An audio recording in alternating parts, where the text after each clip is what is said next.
All right, so welcome to tomorrow's mobility ecosystems. My name is Damian Polok. I'm the vice curator of the Global Shapers hub here in Frankfurt, and I have the pleasure to host you tonight to lead you through the event.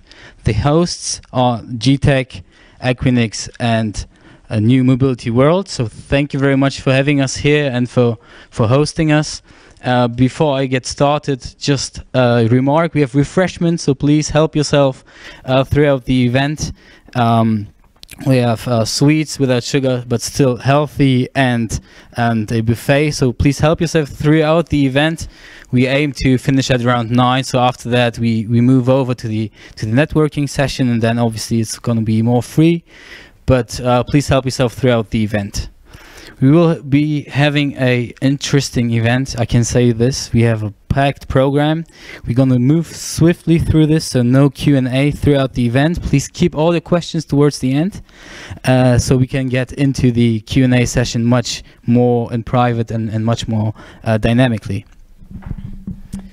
But before we get started, I would like you all to imagine maybe Google Maps. And you are zooming out of Frankfurt, zooming out, and then look over to the northeast of Germany, up to Berlin, and then you zoom in again on Berlin, and you get zooming in, and what do you see?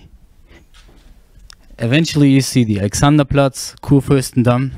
You might see some people going shopping, busy streets, people walking around, but also you will see plenty of cars.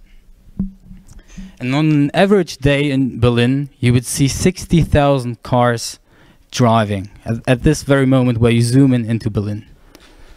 And those 60,000 cars will be driving just 38 minutes per day. The rest of the time they will be parking, occupying space. And at this very moment where you look at those 60,000 cars, 1.2 million cars will be parking. And if you imagine this, all those cars lined up, put together, this is like 4 times the Central Park in New York City. So imagine 4 times the Central Park, what we could do with that space. And this is changing the total paradigms and total understanding of how mobility and how cars will work. The massive ineffectiveness of those cars standing around is something which puts people and players on the market trying to change this, trying to make the usage of vehicles more effectively.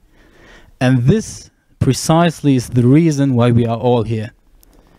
Today we will discuss the future of mobility to see how those automotive sectors can be changed, how cities will adapt to the new concepts of using cars and using mobility, how governments will change their perspectives, and how other players will change the perception.